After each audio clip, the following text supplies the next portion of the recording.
Hello, everyone, and welcome along. It's Betting Weekly Game Bet Match. It's your number one tennis betting podcast and YouTube show with myself, your host, Nigel Seeley, and our senior ATP Tour handicapper. It's Sean Calvert. Good afternoon to you, Sean, or good evening to you, Sean.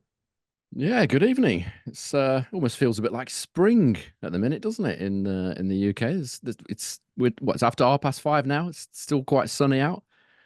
Beautiful, joys of spring, almost you might Well, say. I actually heard, believe it or not, today, as I was coming back from the dog walk, I heard the ice cream man out and about today. Is that the first time this year?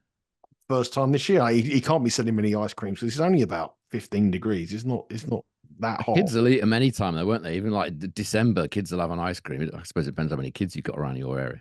Well, my dad, I told you a story. My dad used to tell me every time you hear the ice cream music, it goes diddle diddle diddle diddle. It means he's run out of ice creams. That's what he told us as kids. How does that work? Oh, I see. Right. So Okay. we I didn't see what's never going ask on for there. one. Yeah, I So wasn't quite sharp enough there. Okay, So I get it. when the ice cream man used to turn up and didn't play the music, then he used That's to say, pretty "Oh, he's good, got actually. ice creams." But every time they played the music, it means they've run out of ice creams. As he used to tell the neighbours. So you were deprived of ice We cream were as a deprived child, of ice cream. basically. Hence my fantastic slim like So every time you hear athleticism. the jingle, now you're out there, are you? Before he sells out. Yep, I'm out there. I'm out there. He sells that. I mean, my kids are a bit more sharp than that. And there must be something wrong with us in like the 70s. You know, we must have just sort of like accepted. We must have treated our dad as like heroes and just thought everything they said was the truth. I think Because that was just your dad that did that. I don't think anybody else's dad yeah, ever but did that. we had four kids and all four kids of us all believed that. Now my kids would just say, "Don't be stupid, Dad. We're going to get ice creams." Even the three Yeah, or four, they would like, there's no way Lagan would believe that. "No." Certainly not now at the age of 9. I very much doubt he would have believed that at the age of like 2 or 3 either, to be honest. Well, we He's did. very cynical. He doesn't believe it. He doesn't believe it or not. He's very cynical. He doesn't believe in many things. He certainly wouldn't believe that. Well, I believed in Father Christmas till about 27. So, but Make it anyway, 50-50 about that.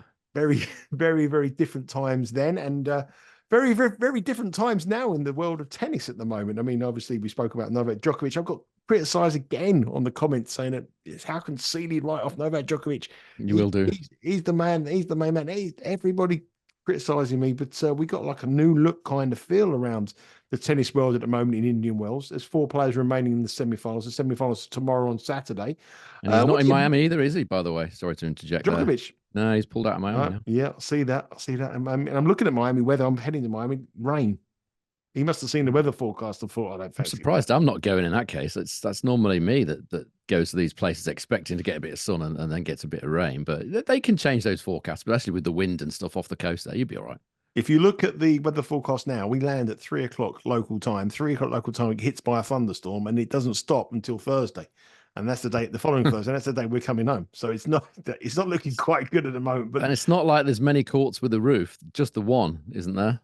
yep. And it's The rest of them are out in the car park, aren't they? They are. And I don't like that centre court in the Hard Rock. I prefer the outside courts. I think we went last year. Obviously, the outside courts are much quicker than the inside courts. I quite like. It's much quicker than the centre court. I quite like them. But anyway, we'll have to wait and see. The weather forecast changed. We went to Rome, didn't we, last year? Said it was going to rain all the time. It wasn't that bad, and Yeah, it was the all right. forecast was horrendous. They got through on time. But the weather forecast, about at the moment, it's not looking good. But it's not. Let's have a look at the tennis at the moment here in Indian Wells. There's four players remaining at the semi-final stage. Before we go on to the outright markets, because we've got a good opportunity to talk about the future here, because there's a rest day today on Friday, and the action starts tomorrow evening and tomorrow afternoon if you're stateside. What do you think the tournament so far? What have you made of it? We spoke about Alcaraz, thought he might be injured. We spoke about Medvedev, thought he might be injured. Both of them have reached the semi-finals pretty impressively. What do you look at it? What do you think of it? And what do you think of the tournament as a whole? And what sort of pointers are we taking out of it for the remainder of the season? Well, I can tell you it's going to be the fewest underdog winners at any Indian Wells since either 2014 or 2016, depending on how many we get in the last 3 matches. I did kind of get the feeling after the first sort of 2 or 3 rounds that it wasn't going well for underdog backers. So, and it hasn't worked out that way, has it? Underdog backers haven't done well. Very few, as I say, the fewest in the last 10 years or so, and 3 of the 4 quarter winner favourites, if you like, have got through. The one exception, obviously, being Novak Djokovic. So it's looking at the minute like the men's elite right now, as we stand, are 3 of the 4 players that we're about to talk about, isn't it? Medvedev, Sinner, and Alcaraz. Djokovic at the minute we're not too sure about him. But annoyingly, it's kind of gone to the seedings. A lot of favourites have won, so not really my kind of tournament. But I should say the semi-final, you do get an average of 36% underdog winners in the semi-final, which is the equal best return of any round in this tournament, apart from round one. So there's certainly a hope for underdog backers in semi-finals, as history shows. And we're going to come on to the semi-finals in a minute. Before we do that, let's look at the tournament future prices. Jannik Sinner, the Australian Open champion, is on his unbeaten run. I think he's 19 matches now on a winning run, hasn't lost in 2024. He is the tournament favourite at plus 120. Carlos Alcaraz, the Wimbledon champion, is $2. Daniil Medvedev is plus 210. Always the sort of Medvedev is always the guy that in the value mark. I always think he's sort of overrated by the books. And Tommy Paul, obviously the light for the American hopes. Tommy Paul's done amazingly well to get to the semi-final, but he's a 10-1 outsider to win the tournament here. So they're the four remaining players. They're the outright markets: plus 120 Sinner, plus $2 Alcaraz, 210 Medvedev, and 10-1 Tommy Paul. What do you make of those odds? I think Sinner's too short. I really do. I've got a bet in this, which we will come on to. I'll probably talk about it in a minute, unless you want me to do it now. But no, you take it away. Well, it kind of affects what we're going to say about the matches to come. But in a nutshell, I think Sinner's he's just too short. I'll go into the statistics of why I think he's too short in a bit when we talk about the Alcaraz match. But I couldn't be backing Sinner at that price. I know he's had a great start to the season. I know he's in the form of his life and all the rest of it, but he's got a bad match in him coming up at some point. He's certainly he's not going to go the rest of the season unbeaten. You wouldn't have thought that'd be an absolute miracle. Now he's got to beat Alcaraz and Medvedev back to back. He's playing Saturday and Sunday. There's no rest day in between. The issue for me with Sinner has largely been physical. If he has a real old scrap with Alcaraz, which he may well do, comes through that, he's going to find himself in the same position that he was in Miami last year, where he's got to play Medvedev in the final, and he didn't strip fit for the final at all, did he? And obviously, you consider that Medvedev, had the Australian Open final been best of three, he'd have lost that in straight sets. So he's got two extremely tough matches in consecutive days. He's just way too short for me. So I'm taking a different view on this one. Do you see anything changing in him, that he may be able to have the physicality to go back to back? Obviously he's got confidence. He's flying. He's playing great tennis. I mean, the thing that's changed, I think, is his confidence. Yeah, his confidence is obviously flying. He's changed his service motion as well. That's helping him get a bit more out of his serve. But physically, I'm still looking at him. I'm not seeing a different kind of physique to him as in years gone by. I've often hark back to Andy Murray when he first came on the circuit, and he was quite slender kind of guy, wasn't he? He did a ton of work physically, and he looked completely different, didn't he? In about 2 or 3 years after he first burst on the scene, Sinner looks exactly the same. Alcaraz as well. Alcaraz as well. Yeah, Sinner, for me, I don't know whether you've noticed any difference, but he looks exactly the same. He doesn't look like he's put on any particular muscle. He hasn't really been physically tested, has he, yet this year? He pretty much breezed through the Australian Open. I know we had to play 5 sets in the final, but he was playing against a guy who was running on fumes in Medvedev. Physically, this season, for me, Sinner's not been tested. If he goes long against Alcaraz and Medvedev breezes past Paul, two things which are quite possible. We'll see how this 2024 version of Sinner is playing back-to-back matches. He hasn't had to play back-to-back matches this season. There's longer time now in these Masters, isn't there?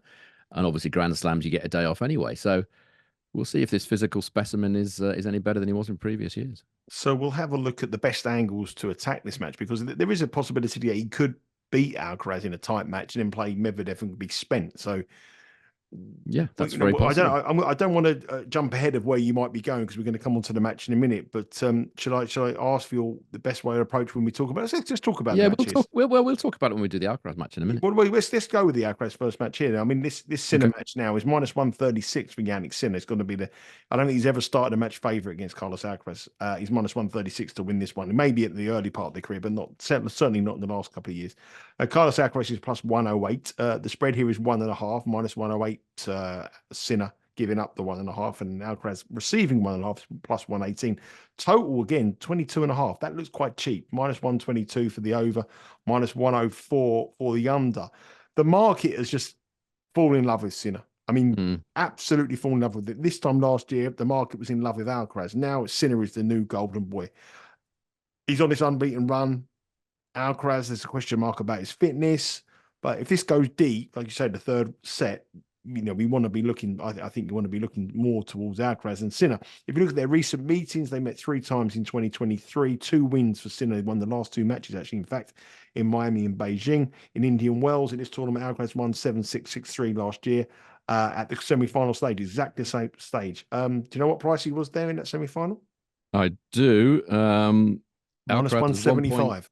1.6 Alcaraz Yeah. was. Yeah, minus 175 Alcaraz. And today you can bet him at plus 108. We know Sinner's improved, but the market with Alcaraz is, has he done anything wrong? Has he gone backwards that much? I don't think No, so. no. I think this is just all about how well Sinner's been playing in the last sort of 2-3 months. And I think it's much too short. Hopefully Alcaraz won't be affected by the bee stings that Yeah. I don't know whether people saw. I didn't see any of that at Indian Wells. There was no bees flying around when I was there, but got stung on their head, didn't he, yesterday, Alcaraz? So hopefully he'll be all right for that. Look, from a betting angle, the bookies have got this wrong an awful lot. The underdogs won 6 of the 8 meetings that they've had. The underdogs won 6 of them.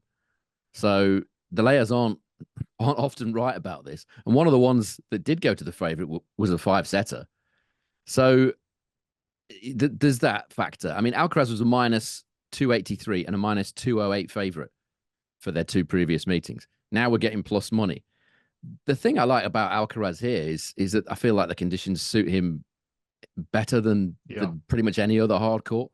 I feel like they suit him better than Sinner. I would prefer Sinner on a slightly quicker surface. I'm not saying Sinner can't play on this surface. Of course he can, but I feel like Alcaraz is the one who really relishes these conditions the most. And that can be highlighted by the stats. This Indian Wells so far, Carlos Alcaraz is coming into the semi-final with a service points won and return points won total of 124. He's held serve 97% of the time, and his service hold and break total is an insane 142. I mean, you cannot get better than that at any tournament anywhere in the world from anybody. Compare that with Jannik Sinner. His numbers are excellent, but they're not as good as those of Alcaraz. His service points won and return points won total is 120, which is great, but it's still 4 points behind Alcaraz. Also 97% holds of serve, exactly the same. And his service hold and break total is 131, which in normal circumstances you would say would be fabulous, but it's a full 12 points behind what Alcaraz has achieved. Now, if we look at all-time records at Indian Wells, Alcaraz, 88% win rate compared to 85% for Sinner, so he's ahead there. And his service points won and return points won total here is 114, which is 4 points better than Sinner's 110. So it shows you how good how well Alcaraz plays here. Sinner doesn't play bad. Those numbers are excellent from Sinner, but they're not as good as Carlos is. Now, if you take the head-to-head on hard courts, 4 meetings they've had on 5 meetings, I think they've had on hard courts actually. Alcaraz leads the service points won and return points won total by 102 to 98. So he's ahead there as well. So I'm not seeing what's really favouring Sinner other than current form. And and people can, people do this recency bias thing, don't they? They see a player who's playing well at the moment, and then they just assume that he's going to carry on playing at that level. Whereas the reverse is true of Alcaraz. He's not been at his peak probably since Wimbledon last year, but he looks now to be showing that, and a lot of that was due to injury, though, wasn't it? Now he's looking like he's in great form again. What's not to like about the performances from Carlos Alcaraz, this Indian Wells, other than the very first set against Arnaldi. Since then, he's been absolutely fabulous, as those numbers show. So in this situation, I'm more than happy to take Alcaraz to win the match. I'm not going to bet him to win the match. I'm going to bet him to win the tournament because I feel, excuse me, I feel like if he beats Sinner, he's got that great record that we've always talked about against Medvedev. Let's assume it's going to be Medvedev. So I feel like if Alcaraz beats Sinner, he's going to beat Medvedev as well. So if you take the 2-1 about him winning the tournament, I think that's going to be my bet. I'm not usually one to bet in these semi-final situations unless I see some clear value. And for me, this is quite clear. Yeah, clear value, Carlos Alcaraz. And also it's a big match for the Spaniard as well because he was the main man, wasn't he? He was the one who's going to take over from Djokovic, #1, win multiple Grand Slams. And now Sinner's come along and sort of stolen his mantle. So Pressure's off then, in that case, then, isn't it? it's a With big him, match for him to the really. pressure's actually on Sinner now, isn't it? Yeah, 100%. And I'm a big Sinner fan. I think if someone said to me now, if I could bet which one would have the most majors in their season over their career, I'd bet Sinner. I'd make Sinner the favourite. But I do think this match is a genuine pick and match. I think it's a 50-50 call. And to get plus Yeah. 108 is a big price. And I think Sinner's a massive fave for the tournament for the reasons you said, because he could conceivably win this match. But in the final against Medvedev, if he comes through a long match here, I'd want to be on Medvedev again at a nice plus money price. Yeah, Medvedev doesn't make things easy, does he? I mean, every rally, Medvedev will be trying to make it a physical test if that match happens to come to fruition, which I hope it doesn't. But if it did, Yeah, we'll see how this new Sinner is physically. You know, there's nothing wrong with his game. His game's in absolutely fabulous working order. You know, don't get me wrong, but it's just about the odds. You know, as you said, I think this is roughly a pick 'em. You'd probably make Sinner a slight favourite, but not this much of a favourite. So, given Alcaraz has got a great record against Medvedev and plays him in what I would conceive to be favourable conditions, I'm happy to take Alcaraz to win the tournament here. Yeah, plus 108 currently for Alcaraz to win this match. Sean's official pick will be on Alcaraz to win the tournament. But if you want to take the plus 108, I would suggest to take that price because I don't believe that will start around those prices. And obviously, if there's a move for Alcaraz, there's going to be a move for him on the tournament winner market as well, because obviously the two of them are correlated at this stage. So, yeah, head across to the BetRivers website, 2-1 to win the tournament. That is Sean's pick, plus 108 to win the match. If you want to get him to win Sinner, just a fade for Sinner really in the tournament is the strategy we're going to come here. Remember, whoever's in the final tomorrow, Sunday, Sean will be giving you a little pick on the Instagram account and also on our Twitter accounts. Remember, make sure you follow at Because We Win. We won't be doing a podcast over the weekend for the final on Sunday, but what we will do, we'll have some stuff on our social media account because the timings won't allow us to do that, give you enough time. So check out the Twitter account and also the Instagram account at Because We Win, where you'll see the pick there. And also remember to check out BetRivers' offer during the Sunshine Double, which is here and in Miami. BetRivers is offering a tennis net gains parlay profit boost. Each day you can receive a profit boost of 25% or more for a tennis parlay wager of 3 legs or more. See the BetRivers app for details. Obviously, there's 2 matches in the men's. There's also 2 matches in the women's and obviously the women's final as well. So you can parlay them up and get a 25% profit boost on that parlay. Great offer from BetRivers. We touched on it a minute ago about Daniil Medvedev not making things very difficult for whoever he plays. And Tommy Paul, leading the American hopes, has got a tough battle here against the Russian. Medvedev is minus 286 to win this match, plus 220 for Tommy Paul. The spread is 3.5, plus 102 for Paul, minus 132 for Medvedev. And the total here is 22.5. Remember, both of these matches, we're waiting to see the order play, but the first match will start at 3 p.m. Eastern time. Then the match will probably follow that, or maybe a little bit later on in the evening. So scheduling could be quite important here as well. Couldn't it, Sean, if someone's a bit later on? But Medvedev has had no problems against Tommy Paul in their 2 previous meetings. They met twice before, one in Beijing, which he won 6-2, 6-1, very easy, and he won on the clay court at the French Open back in 2021 in 4 sets. Tommy Paul's played really well, I thought, to get here. He played very well against Casper Ruud, a bloke he had a very bad head-to-head record against. He overturned that head-to-head record. Can he overturn this one here against a number 4 seed who leads 2-0? I'd be very surprised if he did. I don't think the scheduling's going to save him, really. I can't see what difference it's going to make, to be honest. I'm not sure what Tommy Paul really has in his locker to hurt Daniil Medvedev with, really. You know, aside from the first set they contested against each other on the clay at the French, it's been extremely comfortable for Medvedev. You know, Tommy Paul, to get anything out of this matchup, he's really got to redline his game. He's got to go for the lines. He's got to be super aggressive. He's got to come forward. He's got to play a bit of serve and volley, but, you know, a few drop shots, all that sort of stuff. I just don't think he can do it. It's not sustainable. It's not sustainable for most people over the course of a match. He might be able to do it for a period in a match, but I can't see him being able to do it over the course of a full 2 or 3 sets against Medvedev. I mean, their head-to-head is shocking, really. It's if I was Tommy Paul's coach, I'd keep him away from these statistics ahead of this match. Of the 2 matches they've played in their career, the service points won and return points won total is 119 to Medvedev, 81 to Tommy Paul. Now, Tommy Paul wins less than half of his service points, and he holds serve less than 50% of the time. So, in these slowish conditions in Indian Wells, I'm not sure what he's, he doesn't have a particularly huge serve. He's a solid top 20 player. He does have a few decent wins over top players to his name, but I can't see how he's going to win this one. Unless Medvedev has a really awful day and Paul brings something to the table he hasn't done before, i.e. maybe he goes full out aggression, serving and volleying an awful lot.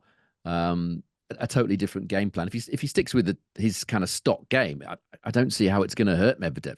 And Medvedev's first serve has been way more effective than Paul's as well. Medvedev's won a huge 28% more points on his first serve than Tommy Paul has. The only positive I can find for Tommy Paul in this particular leading up to this particular match is that he does have a slightly better record at Indian Wells than Medvedev does in terms of service points won and return points won. Medvedev's 105, Paul's 106.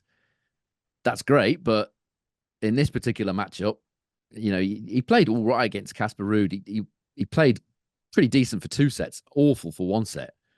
I just don't think he's got it in him to play the level he needs to play to beat Medvedev over the course of 2 or 3 sets. Periods, yeah, I can't see him winning. I can't see him keeping those periods up for long enough to emerge with the win. I think it's Medvedev all day long here. I'd be very surprised if Tommy Paul won this. I'm slightly tempted with Medvedev -4.5 here at +135 at Bet Rivers. I can't see Paul really making this that competitive, to be honest.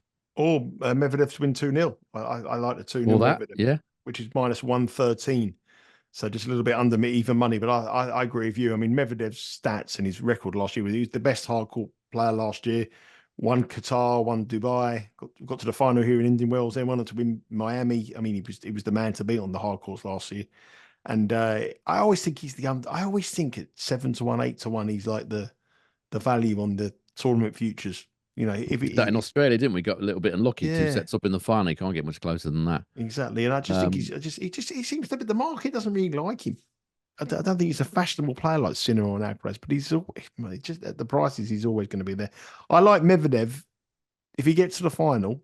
And obviously we're going to see your pick tomorrow, but I think if Medvedev gets to the final, I know it's not what you want to hear because we're going with Alcaraz, but I think in the final, I think he'll push whoever he plays in the final close because they won't like playing. I'm sure he will, but I don't fancy him to beat Alcaraz in these conditions. He might do, obviously, but I would be in the Alcaraz camp there for sure. Well, Alcaraz has got a fantastic, and that's why the bet is the $2 bet is taking Alcaraz to win at $2 is a brilliant bet because when they met in the final last year, Alcaraz started around about -150, and he's going to probably start around that kind of price again. So, yeah, I think that's the definite strategy. But I just think Medvedev is just one of them players that no one wants to play. He's so awkward and he's gangly and he's just. I wouldn't want to play him. No, I wouldn't. But yeah, I think it's going to be too tough for Tommy Paul, unfortunately, for the American supporters and American bettors. We expect Tommy Paul to fall short. It's ahead of the semi-final, just ahead of the final. But our pick here, the official pick, is Carlos Alcaraz at 2-1 to win the Indian Wells tournament. Defending champion to defend his title at 2-1. The market is completely wrong on that. Jannik Sinner is a very, very short favourite, and we want to fade Jannik Sinner in that market. Remember, there are 3 ways you can follow all the activities we have here at Betting Weekly Studios. You can follow us on our Twitter and our Instagram account on our social medias at becausewewin.